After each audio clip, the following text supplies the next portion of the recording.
Welcome to Diversity Conversations, where we engage in thought-provoking dialogue to identify leadership solutions to today's most challenging conflicts. Stream live each week, Saturday 9:30 a.m. to 11 a.m. Hosted by Diversity, Equity, and Inclusion Strategist and CEOs Eric Ellis and Tommy Lewis. Join us and add your voice to this engaging diversity conversation. It looks like we have our guest here with us today, and so we are going to bring up Dr. Paulo. How are you, my friend? Oh, I'm incredible. How are you all doing today? Outstanding, man. Outstanding. We're just warming up the introduction, waiting for you to arrive, and glad that you are able to get through whatever technical challenges may happen on our way to the show. But we're glad to have you. Yeah, well, I'm sure you kept them real warm because, as a matter of fact, while I was supposed to be on my way here, I was listening to some more of the episodes. So I'm sure you kept them real warm for us. Absolutely. Yeah, Doctor. Again, we're excited. Tommy Lewis here. Just to let you know, if you don't already, our community, our beloved community, they span the globe, most particularly in the United States. They're very active. They join us, and they're always eager to hear from folks like you. This is a conversation as always, but I would like to tee us up by welcoming you to Diversity Conversations and allowing you to have the opportunity to share a little bit more about yourself and your background and what brings you here with us today. Awesome. Well, thank you so much for that. Thank you for having me. Like I said, I've heard, I think maybe 4 or 5 episodes now, and I really enjoy the tone of the conversation and the different guests that you bring on. So I'm super honored to be one of them now and to be in the conversation. And when I'm listening to the show, I can hear you all reacting, but I can't see the chat popping off. And so now I get to see the chat popping off too. So that's great. I'm happy to be here with you all too in the chat. What is up, global folks? I'm actually in Panama right now, Panama City, Panama, and maybe we'll get into that in a second. But I view life through the lens of big decisions, and the first decisions that really matter to us are ones that we're born into and that we inherit. And so I inherited my parents' decisions. My father is a Black man from the South, from Arkansas. I know for a fact that he brags about the most cotton that he ever picked, which I think was 246 pounds in one day. And he joined the Air Force and met my mother in Corvallis, Oregon. She was from Central Oregon and had never really left Oregon. And they met when he was stationed there in Corvallis, and my mom was going to, I think, University of Oregon. And they hit it off and got married, and this was in the early 60s, before the loving decision had passed. And so my father's there's this Black man from the South, from Arkansas, this white woman from Central Oregon. My grandmother, my dad's mom, was like, hey, you need to carry your marriage license with you. It needs to be on you at all times. Wow. And that story, I remember my dad telling me that story at a really young age, and it hit me that, oh my goodness, my parents' love and relationship was considered illegal in a big part of the country when they got married. And so, that is one of the, I think, most pivotal decisions that has shaped me. And that's what I was born into, is this kind of like, follow your heart. And if it means going against the grain, go with it. And so I was born. The reason why my name is Apollo is because my parents still kind of, okay, follow your heart. I had teenage brothers when I was born, and they loved Apollo Creed. Yeah. And they were like, what about Apollo? For Apollo Creed? And my parents like, yeah, okay. All right, cool. And so that was another decision that shaped my life that I inherited. I inherited my name from my brothers. Really, they made this decision. My parents gave them the power to make that decision and say, okay, you know what? Yeah, cool, go for it. Right. And so I think about my name and how much my name has impacted my life. And it's a decision that I've inherited. And we're born into all these inherited decisions. And the first decision that I made that really, I think, shaped my life, again, it was my parents gave me the power to make the decision, and it was whether or not to be enrolled in school. Starting in 4th grade, they let me decide that. Is that right? And that is 100%. And most of the time, it was, nah, I don't want to be in school. And so that was a really pivotal decision. But every day I woke up, I had the power to be like, do I want to be enrolled in school? And sometimes I'd miss my friends, or I'd feel guilty that I wasn't learning anything, and I would pop back in. And then I'd wake up the next day and be like, you know what? I don't want to be. So I ended up dropping out of high school and going straight into the military. And so the first academic program that I ever graduated from was military intelligence school, where they basically teach you a very structured process for making decisions. And so I was given this decision-making power at a really young age, and then I learned through the military, and then later went on to the FBI and continued my military career alongside that in the reserves and became a Green Beret. But I see my life and really everyone's life as the consequence of really big decisions. And the biggest decisions that impact our lives are the ones that we don't even make. They're the ones that our parents and their parents and their parents made that kind of create an environment for us. So that's the long, short version of my history and why I am the way I am. Right. So let me ask you this. Your mother died. What age were you when your mother passed? That's right. We had this conversation. My mother passed. I was 17 when my mother passed. And how did that impact you? And I guess, were you in the military then, or did you go to the military after? Yeah. So I went to that was a very pivotal decision in my life. I grew up watching a lot of TV. When I was not in school, I was like watching TV, and we didn't have cable. So do I got any other like middle of the day I Love Lucy, Days of Our Lives folks in the house right now? Because wasn't no Cartoon Network. Okay. But I loved watching Saturday Night Live, and I loved watching the X-Files. And so when I was 13, I was like, I'm going to be in the FBI, or I'm going to be on Saturday Night Live. And I was not a good student. I was very curious and passionate, but I was not a good student. And I was a huge, huge mama's boy. Mm. So my mother got diagnosed with pancreatic cancer when I just turned 17 and died 5 months later. And I was thinking, wow, okay. So I was in complete and total free fall. I was kind of hanging out with folks that were not doing the healthiest things. And so I knew that if I was going to be on Saturday Night Live or be in the FBI, I would have to change things. And so, people say there's no shortcuts in life, and I reject that completely. And I had to reject it because I needed shortcuts. Mm-hmm. There was a lot of stuff I did not have. So if there's no shortcuts, then I am up the creek. So, I was like, okay, I need discipline. What's a shortcut to getting discipline? Because I don't have it in myself to wake up every day and do the things I need to do. I'm gonna join the military. I'm gonna go at this pivotal moment where I'm kind of in free fall, hanging out with the wrong folks. I'm gonna join the military, and they're going to force me. They're going to instill discipline in me. That's interesting. We've got a comment made here in our community, and can you see it? This the main one. Yeah, that's a very interesting journey. If you want to react to that, around confidence. Yes. Yeah.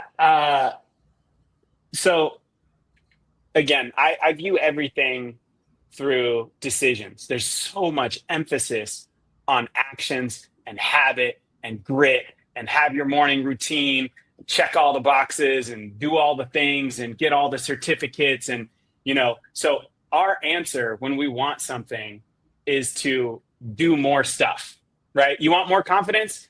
I mean, this doctor in front of my name is just there. So that way, when you introduce me, you'd be like, oh, here's Dr. Apollo Omeka. And then I can be like, oh, you know what, Tommy and Eric, please call me Apollo.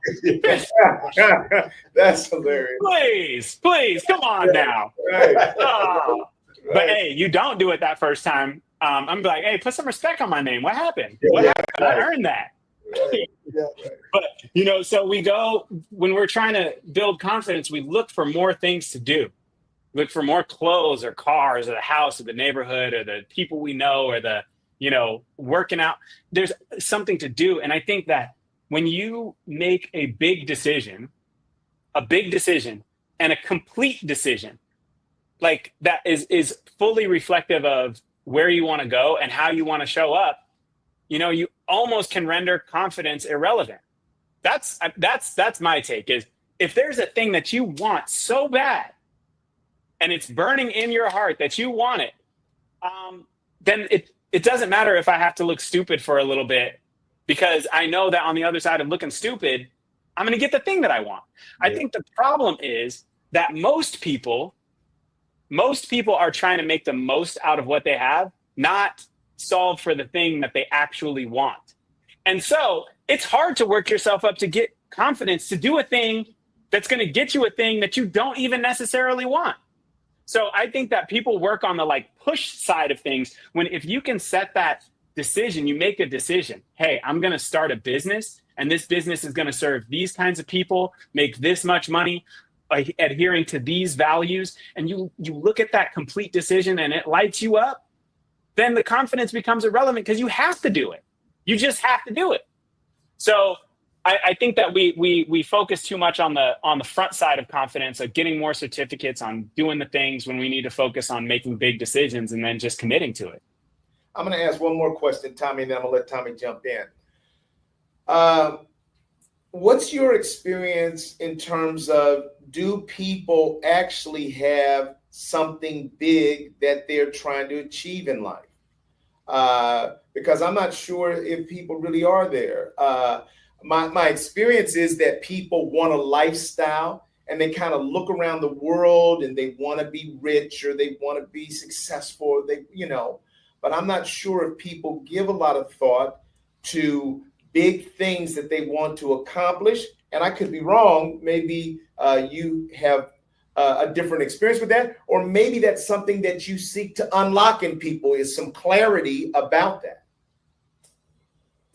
Man, you said you were going to give Tommy a chance. I'm going to take up 2 hours with this one. Tommy, oh man, you better put your question in the chat, homie. All right. Well, you know what? I think that this is such a salient question and such an important point that you're making here. And I think so many people feel like they don't really have permission to want the thing that they actually want. And so we kind of just go along with the things that we feel like we should want. So here's an exercise. You can do this. Folks who are listening right now, you can take out, if you're in a place where you can take out a piece of paper and do this, I want you to do that. If not, just mentally go with me. So think about some of the goals that you have. Could be a professional goal, could be a personal goal. Okay, I'm literally going to be quiet for 15 seconds, and I'm going to let you think about something that you believe is important to you to achieve and accomplish in your life.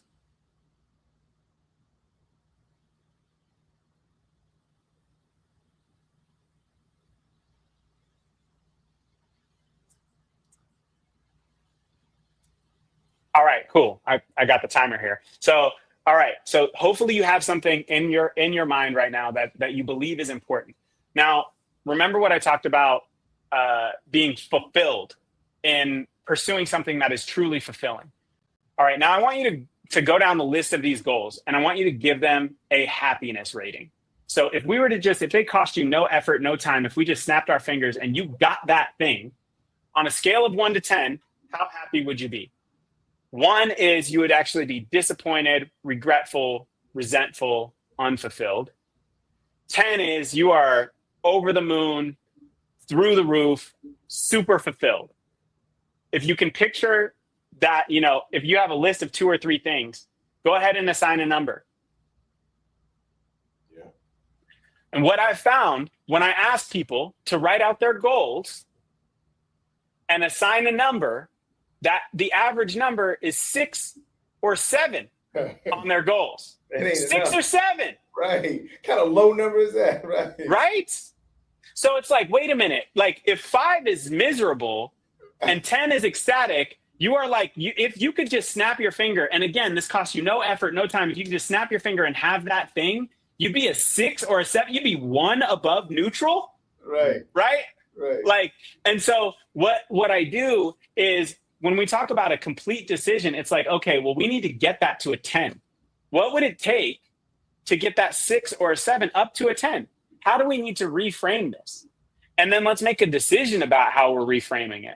So some of you all out there might be like, but Apollo, you ain't gonna get me. I got 10s, baby. I got all 10s. So let's take that 10 now. And let's say, okay, you've got this goal. Right next to it is a 10. I'm going to ask you the question of, let's say that we snap our fingers. No effort, no time, no energy. You get this thing, and it's actually a 3. The thing that you thought was going to be a 10 is actually a 3. What are some things that would explain it being a 3? And this is where we start to see we can actually make complete decisions, because then people say, oh, well, if I didn't have the love of my family, then this certainly would not be a 10. That it would be a 3 if I lost my relationships with my family, if I was unhealthy, if it made me compromise my values, and so this is the way that when people are like having a hard time figuring out what would really drive them, first it's like, find a thing. Do you have a thing that's actually truly a 10 that you want to go after? And if you don't, write it down and say, what do I need to make it a 10? What does it need to be? Not what can I do, not what's possible, not what's feasible. We worry about the feasibility after we figure out what you want. There is a time for figuring out how do we actually make it happen. But the first thing is, if it took no time, no effort, no energy at all, would it even make you happy? And so many people are like, kinda. Yeah.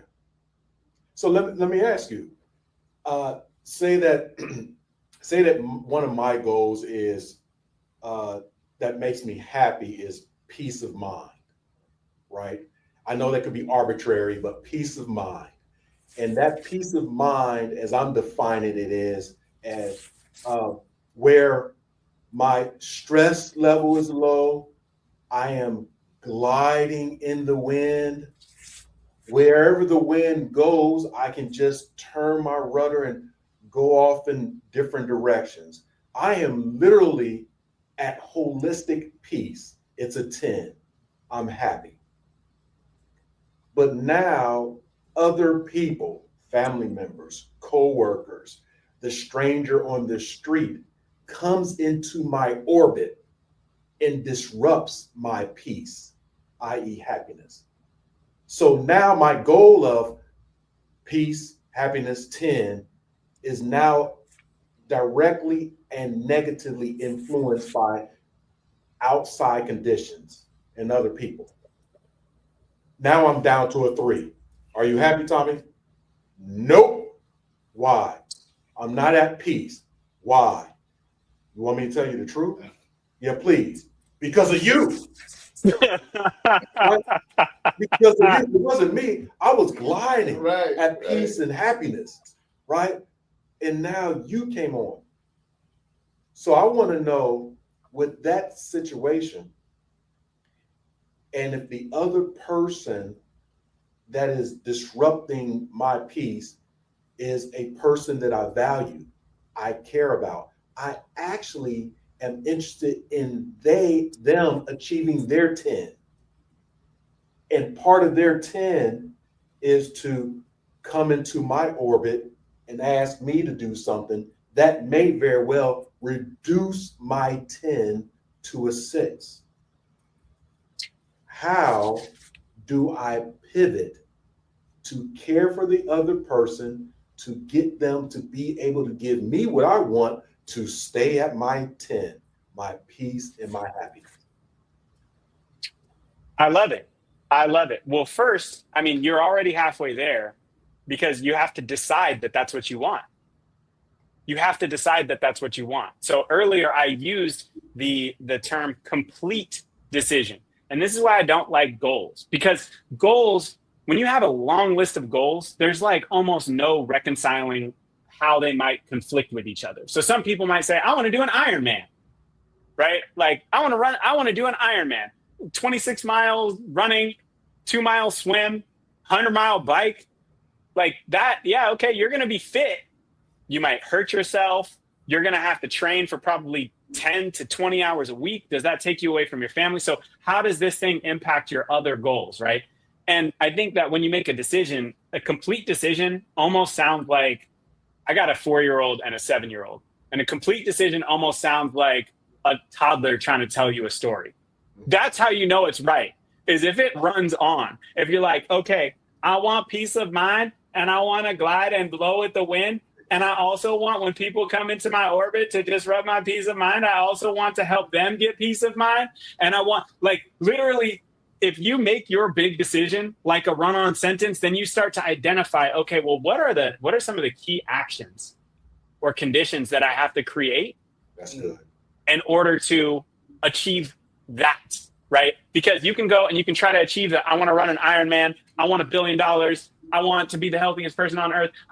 But like smash them together, smash those things together into a complete decision. And then you find out what are the things that you actually have to do in order to meet that run-on sentence, in order to meet those decisions. What are the things that you can do, the habits that you can build, or the conditions that you can create that are going to make it so that when people, that not only do you preserve your peace, but that when people come into your orbit, they're more likely to preserve or increase their peace.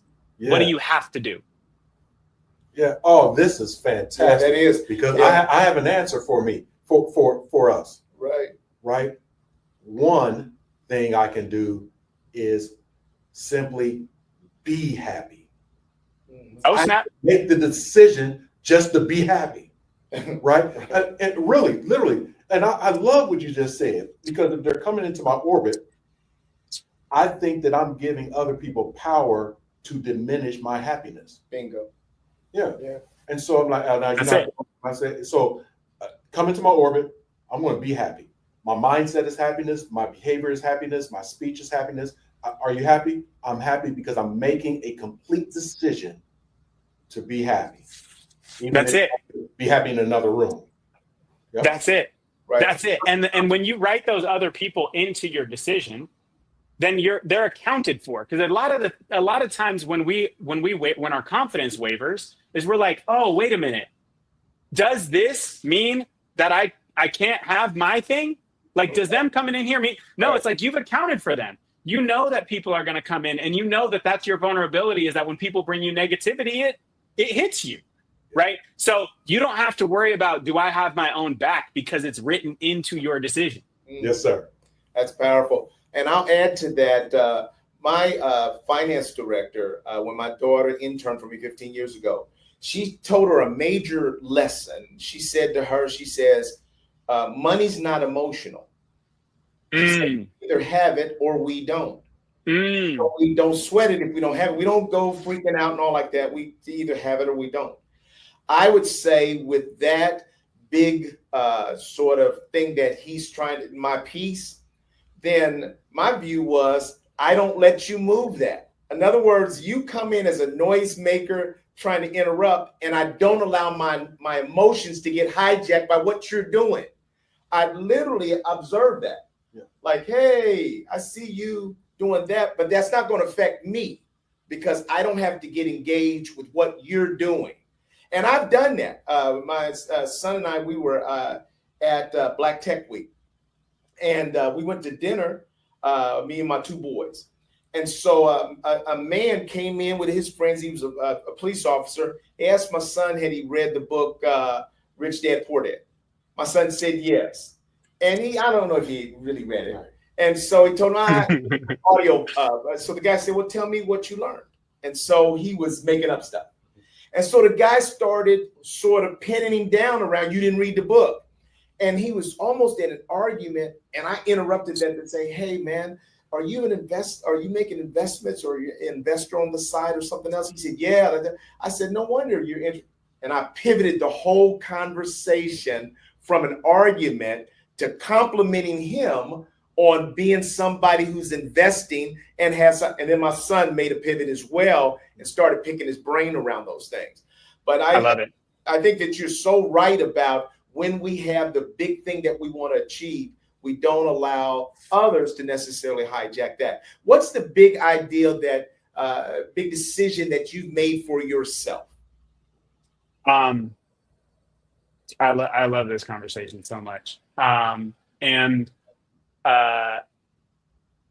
want to acknowledge Brooke in the chat, who said made a big decision, a complete decision that I will be my true self and not doubt myself. That's awesome. I love it. Yeah, there we go. Also Brooke said that I know kids. I do know kids for sure. Because I am one still on the inside, and because I have two rambunctious ones. But one of the things that I want to point out here, and I guess this kind of will answer your question, Eric, is that it's easier for us to just make a decision like I'm not going to doubt myself than it is to make a decision about where we want to be. Because your peace, for instance, or your doubt, Brooke, there are environments where you're more likely to doubt yourself.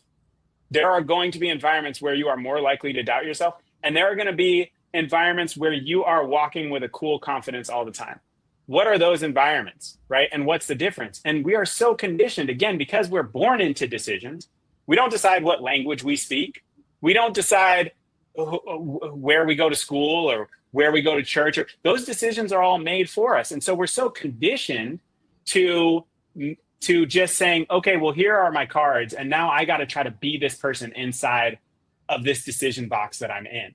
Right. But the big challenge is, well, what conditions, Tommy, are you most at peace? And how do you shift your decision box so that you are just more likely to be at peace? Brooke, how do you make a decision that's so big that you just wake up every day and you're now in this new place where you are less likely to have darts thrown your way, to where you're going to doubt yourself, or to be in rooms where people are throwing darts or are dismissing you or are calling into question your credibility, right? So for me, I'm always looking for, my background is pretty cool. Like, dropped out of high school, really kind of dropped out of fourth grade. I have a doctorate. I was in the FBI, Green Beret, which is U.S. Army Special Forces. I've done a bunch of hard stuff, but I've never done anything I don't want to do. I swear, like my accomplishments do not come from this just like wrought iron, run until your toenails pop off, like discipline. I step back and I see here's how I want to be in the world. How do I put myself inside of an environment?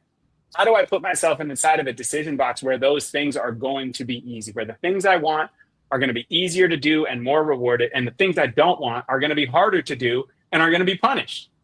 So going into the military and that when I was 17, did that.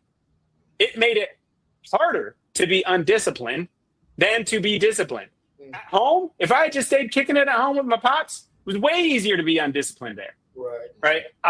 So the big decision that I've made recently is my wife is born and raised in Pasadena, California, just outside of Los Angeles. Grew up in Altadena, California, which is just like Pasadena and Altadena are Altadena is almost a residential part of Pasadena. And Altadena, lost 94 homes and structures in the fires, this Eaton fire in January of this year, 2025. And we had to evacuate my mother-in-law, my wife's mom's house burned down, her childhood home. And we were in this moment of reflection, and we were reflecting on everything, making good money, kids going to the really good school, living in a beautiful neighborhood. But, just feeling all of the social tension, political tension, economic tension, and now climate tension that was literally fire knocking on our door. We were evacuated. And I was talking to a friend and I said, I feel like I got to get out of the country for a minute. And she said, well, have you ever been to Panama? I was just there and it was amazing. And I was like, nope, never been. So I got off the phone with her and I Googled some stuff about Panama. And the first thing when I have a big idea is, especially the more exciting it is, the more I try to kill it. So I was like, okay, but like tsunamis. Okay, I'm like tsunamis in Panama. I'm like kidnapping Panama. Like I had all these, like everything that I had ever heard or imagined. And I'm like, wait, no tsunamis, safe from like coast to coast. And so I couldn't find a reason not to go. So 20 minutes later, I walked into my wife and we were the Airbnb we were evacuated into. And I said, are we supposed to move to Panama? And she said, maybe. And about 48 hours later, we decided. And 30 days later, our whole family was in Panama. So again, big, huge, complete decision. Never been here before. And now we're here. My kids are going to bilingual schools. We walk everywhere. I'm supporting clients that are, across borders. And just it was the best move that we could have made. But it was a big decision. Wow. Okay, I got to follow that. That's huge. So first of all, I don't want to end this episode without saying to you that there's a TED Talk in you. So this is those big ideas that are worth telling. Thank you so much, Eric. And so I would say to you, let me come back to make sure I have the concept right. You said that people need to make decisions that are so big that the details almost don't matter. And so help us to brainstorm what are some of the kind of big ideas that people might have, because I don't even know if people's minds are framed around thinking about that. What are some ways you could help people begin to sort of brainstorm what are the big ideas in their life? Yeah. I there was a guest on your show who was an entrepreneur, lovely woman. And she got the entities set up and the licenses set up for her business 19 years ago and started operating 9 years ago. I don't know if you all remember this conversation, but you were asking her, hey, I think Tommy, you asked her, hey, what was that gap? What was the 10-year gap? And she said, well, we got to have all of our, we got to get our ducks in a row. We got to be legit. We got to be legal. And so like so many people that are thinking about an aspiration that they have, they're thinking about all these technical things. Right. And then she was like, okay, but then I figured, all right, now's the time, rubber meets the road. I gotta actually decide to do this thing. And I'm reminded of this story on Masterclass. I watched Richard Branson's Masterclass. And this dude was at an airport. Richard Branson started Virgin Records and Virgin, Airlines. This dude was at an airport, couldn't get a flight where he wanted to go. And so he walked down to his flight was canceled. He walked down to a charter flight and said, how much for the charter flight? And so then he goes and he just makes a sign and says, flights to London, $19 or whatever it was to cover the cost of the charter flight. And that was the first Virgin Airways flight. Oh, wow. No entities, no certifications, no, FAA, nothing, right? He made the decision. I got to get home. I don't want to pay for it, right? Like they got planes over there. They got people that want to get on planes over here. And he decided and he made it happen. And Virgin Airways was born that day. And so, we're so often, especially the more, I call it layered, the more layered your identity is. Race, ethnicity, gender, orientation, ability, the more layered you are, the more our minds start to go to, better get a certification for that. Better go get that doctorate. Better go get all the credibility so that way nobody can say that I didn't do the thing, right? My man Rich was just like, oh, y'all need to go somewhere? The plane right here. He sold a plane that wasn't his, right? And so, there's this thing that's like boiling it down. What do you want? What do you really want? What would make you feel fulfilled completely, right? Running a marathon, is that the thing? Getting the job, is that the thing? Most of these things that we think we want, if I say snap your fingers and you have it, how happy are you? People are like 6 or 7. That's crazy. Right. That's crazy. No, what is the place you want to be? Where do you want to end up? What do you want to make sure? Who do you want to make sure you bring along the way? What lines do you want to make sure you don't cross along the way? Right? And then that when you have a decision that is a toddler's run-on sentence, there are only a handful of ways that you can fulfill it. Versus if you say, I want to run a marathon, there's a million ways to prepare for running a marathon. Right? If you say, I want to be a VP or I want to be in the C-suite, there's a million ways to be in the C-suite. So the key is to make a decision about where you want to be that actually constricts your options. Because you're like, oh man, the only way I'm going to be that, be able to do this thing and stay healthy and make the money that I want and do these things. The only way I'm going to be able to do that is by doing this. Bam. Now you have eliminated all of that. Like, but maybe I should get a certification and maybe I should also do this other thing and maybe I should research and maybe I should go to 10 different countries before I just move to one randomly. Maybe I just, right? Like figure out all the things that you want, make that complete decision. And then you'll start to see like, oh, wait, there's only like 3 ways that I can make this happen. And that's good because most people end up investing too much time, money, energy, and effort in the cans that actually end up not adding up to the thing. And the thing is a 6 or a 7 on your desirability scale anyways. I'm going to throw this in here. After you and I talked, I said a couple things to you, and then I started thinking for just a minute about, wow, how do you actually actualize that from a consulting standpoint? And then I thought about it, and just moved on. But here's what I'm hearing now. This is what I'm hearing today. What I'm hearing today is that in many ways, you treat CEOs and other executives almost like a kid again. You're saying to them, you're getting them to get in touch with the biggest things in their life that they want to accomplish. What would be the most fulfilling? And if they think about that from the standpoint of their business, then what that does is you silence a lot of noise and you get them to zero in on what would drive them, what would excite them, what would make them the happiest, could they get up every day motivated to do? And nobody ever really does that. They are just on the gerbil's wheel and they're running. And they don't even know if they're running in the right direction or anything.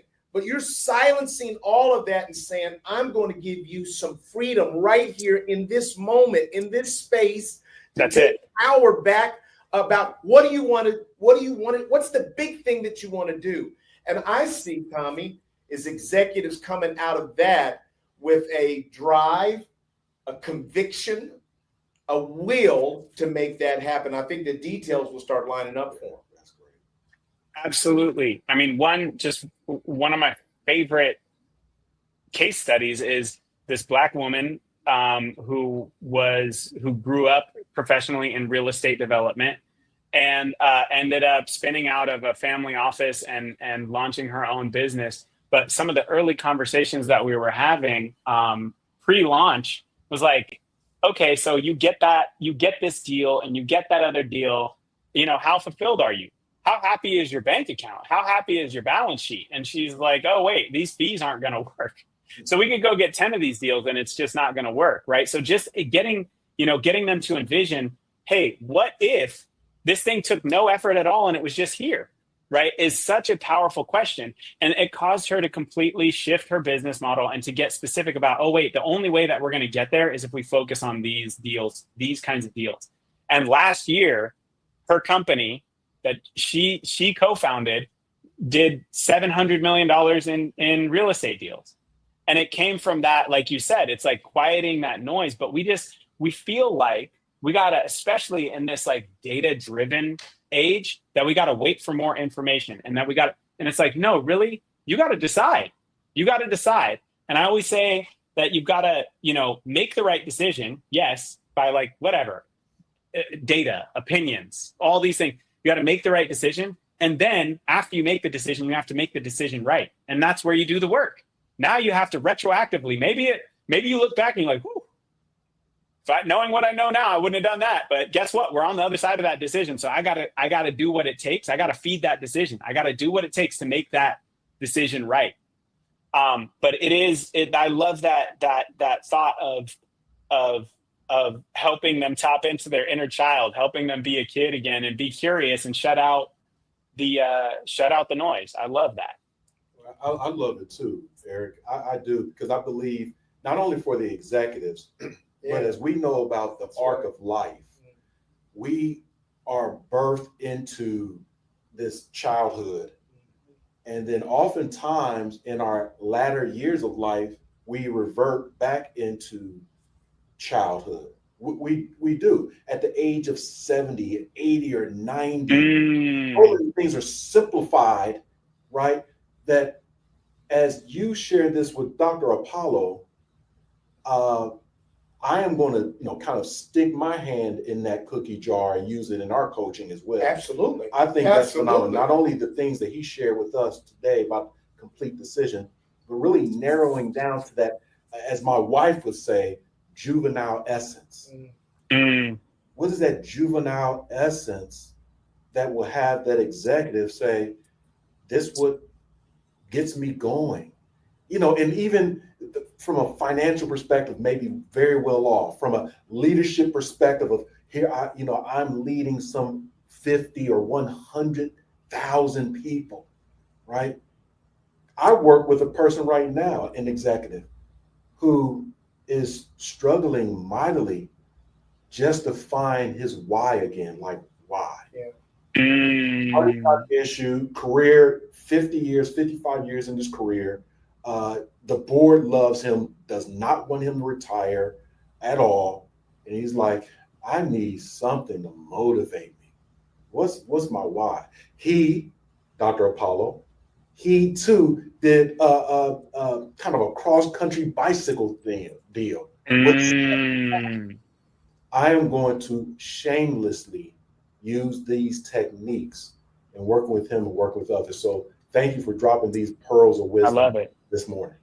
We're going to go a few minutes because we got started a little late, but I showed with another client of mine, I showed a video clip from Pursuit of Happiness where Will Smith was in there with his son, and his son was saying, I'm going to be a basketball star, and he was throwing up the basket, and Will grabbed the ball and said, he said, really, basketball talent, a lot of that is about genes. And if you basically, unfortunately, have the same genes as I have, so of you being an NBA basketball star, and then he threw up a shot and banged off is unlikely. And then he saw the effect that discouragement had on his son. So put forth a dream, and he smacked it down. And then what he said to his son when he saw that, he said, you know what?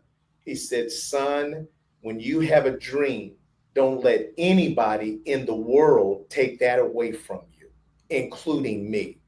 And I think that that's what you're doing, is you're helping people to identify and tap into the dreams that they have for their lives. And I asked this client, so I asked people, what were the things that you dreamed of when you were a child? What did you dream that you wanted to do and be? How does that relate to the job that you're doing? And most of them were on silence. They're saying, well, I do this job in order to make money so that someday I can do my dream. That's not good. Yeah. And people and maybe I'll figure out what my dream is then. Maybe I'll figure it out then, but I got to make the money first. Yeah. It's wild. Yeah. So you're going to have the final word on this, and then Tommy will close us out. What's the message that you want to leave with our community around making big decisions? Decide big is the motto. Decide big. This is one really tactical thing, and it's hard to coach yourself on this. But if you could ask one of your friends or your boss or your spouse, your partner, can and should and could are like the most dangerous words that we use in life. Can, should, could. Like, should is almost always wrapped around what other people think. Mm-hmm. I should do this thing. I should do another thing. I should. Can is linked to our insecurities. And so it's like, if I can do a thing, I could do it. Therefore, I should do it, right? Because it's something I can do. And then could is almost worthless as a word. And we use them all the time as can, should, and could. Replace those words, all of those words, replace them with need and see if the statement still adds up. Because need is what the things that you need to do, you need to do them based on the big decisions that you make, right? So rather than thinking about, well, I can do this, replace it and say, I can get certified in such and such. And replace that and say, I need to get certified in such and such.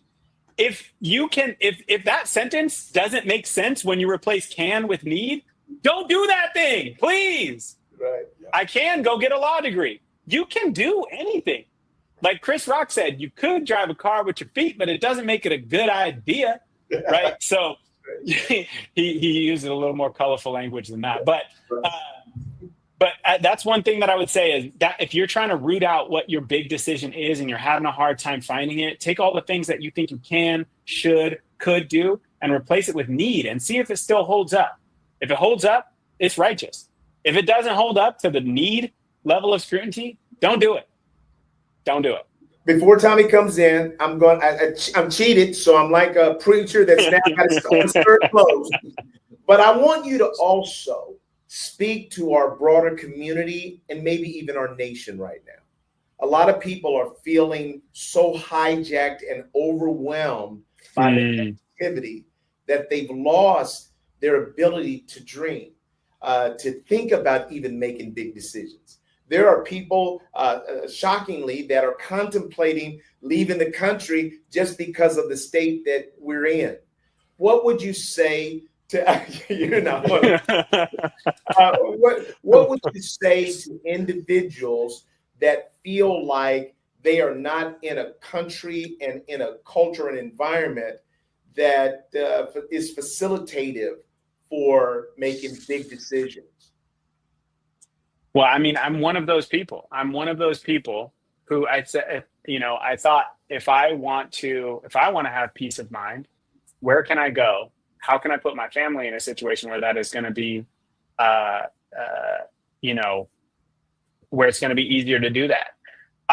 But here's the thing. Making a big decision doesn't always mean an international move. Making a big decision about your work doesn't always mean quitting your job. Making a big decision about your marriage doesn't mean getting a divorce. Big decisions are not about finality. They're about creating intention in your environment. And so often people are thinking like, oh man, yeah, like this social situation, you don't have to. And so they try to solve it by doing another thing. Like, oh, when so-and-so comes over next time, I'm going to like argue my point harder, right? And that's how we think we're going to create more space socially for us, is like, oh, so-and-so is like a moderate, or so-and-so is a Trump supporter, so I'm going to argue my point against that person harder. But it's like, wait, how do you create a box that defines that relationship with this person? How do you say, hey, you know what? I don't want to talk politics with you because every time we do, it gets me hard. It makes it harder for me to enjoy our time together. That's a decision, right? That's affecting things at the decision level. So really it's about wherever you are, try to find solutions that are other than doing. What are the things that you can decide your way? You have one conversation with somebody and it impacts your relationship for the rest of the time.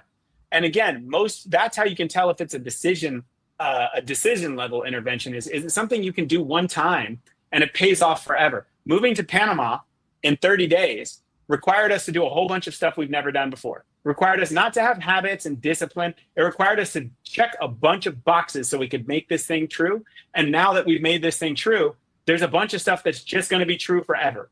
And so it's like, rather than waking up in the morning and thinking about your long to-do list and all the things that you got to do, think about what's a decision that I could make that would make it so I never had to do this stuff again. And again, sometimes it's redefining a relationship. Sometimes it's going to your manager and asking for clarification or for reset expectations or for more space, right? But it's solving things that, what's a thing I can do once that pays forever? Let me reinforce the consistency of the decision that you made with your philosophy, because I don't want to leave here with people that I disagree with what you've done. Here's what you did that's different than what most people do. Most people think about, I want to leave this country, and they never do it. And so they're punished every day with the weight of the thought that I should leave the country. You weren't punished by that. It was a big decision that you wanted to make, and you made it. And now you're in some other country living out the philosophy that you're telling our community today. You're not sitting around with ambivalence, thinking that that's something that you say, I have the freedom through the power of making a decision to do something differently. And that speaks volumes, doesn't it, Tom? It does. That's just you. Remarkable. You know what? You know what? If you're still here, this is your fault, people in the chat. If you're still here, we're just going to keep going. Okay. So one of the things when people are on the fence about something, again, I move to decision. So when I'm working with an executive and they are continuously complaining about a person, I'm like, cool, let's come up with a plan to liberate this person. Let's come up with a plan to just let this person go. Right. Okay. And then they're like, whoa, wait a minute. It's like, hold on. I've been hearing about this person for the last 4 months about how they just can't get right. Right. And we've come up with plans for you to go talk to them or for you to reset the expectations, for you to do the things, and you haven't done the things. So they're not doing the things. You're not doing the things. Maybe this just needs to end. Let's go ahead and let's build that plan to get them out. Right. And so creating that, making that decision often frees them up. So like, okay, we have this option here, right? Now I can actually think about the solution. And that's what I see so many people do is they're like, oh, why I oughta just fire that person. All right, be about it then. Don't talk about it, be about it. Let's make a decision, let's go. And, it was a really powerful, my wife and I were entrepreneurs together and really young in our marriage. And one of the most powerful things that we did was we went to marriage counseling when we were at rock bottom. And we made decisions about why we would leave each other. 3 reasons, 3 non-negotiables. You violate 1, 2, or 3, and I'm out, right? And that, especially when we were young in our marriage, you think you have 100 things to worry about to please your partner and to please yourself. And we reduced it down to 3 things, right? So it's like, 3 things. For my wife, it's respectful communication. She wants to feel like a partner and she wants to feel pursued. It took us 4 months to come up with those 3 things. 4 months to sort through all the stuff that keeps people on the fence, right? But once we had those things, we knew, okay, wait, I can go now and I can check those boxes. I can say, wait, have I been treating her like a partner? Have I been making her feel pursued? Have I been communicating with her in a respectful way? And so like actually moving to decision, even in a negative, of like, okay, what would it take for us to get a divorce right now? Because maybe that's what we need to do. And it's like, oh, wait. No, we don't. We need to know where our boundaries are. We need to know what decision box is our marriage in, right? So I'm huge on if you're on the fence, then go to the negative, right? Go to the other way and say, okay, you know what? If you're thinking maybe I'm going to explore some other countries or maybe I'm going to, no, not yet. You know what? Why don't you just close it down? Why don't we just say, never talk about another country again? Yes. How are you going to make this life work? Right. How are you going to make this one work? And then if you can't make that one work, then you have to leave. Right. Ooh. Yeah. Tommy. No, this is phenomenal. My head is exploding. Dr. Apollo and I, of course, we go to the same barber, so it's So, we have to, and we say this to a few of our guests. You know what I'm going to say, Eric? Yep. We have to have a part 2. I believe that for 3 reasons, and it may be, and it is many, many more. For one, we believe that Eric and I, that if it weren't for any of our folks in our community, we would still have these conversations. Right. We know that he and I, we're in our 7th year. We're a little bit north of 350 episodes, right?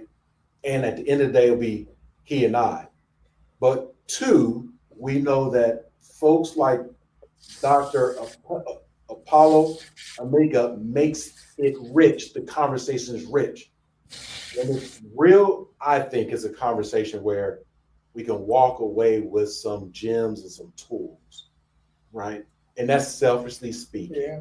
Right? Because I have a lot of conversations with folks and I don't know where we're going, right? I don't know. And so I have to search, where can I either bring value or where can I learn? As I said quietly today, part 3, I learned, and Dr. Apollo poured into me as I look at my adult stepsons and my younger biological son. All 4 of them are my sons, and say, I'm going to make a decision to have a conversation about our relationship. That's what hadn't been happening for several years. Right. That I've been trying to have the peace and be calm and weather and just say, just be silent. And the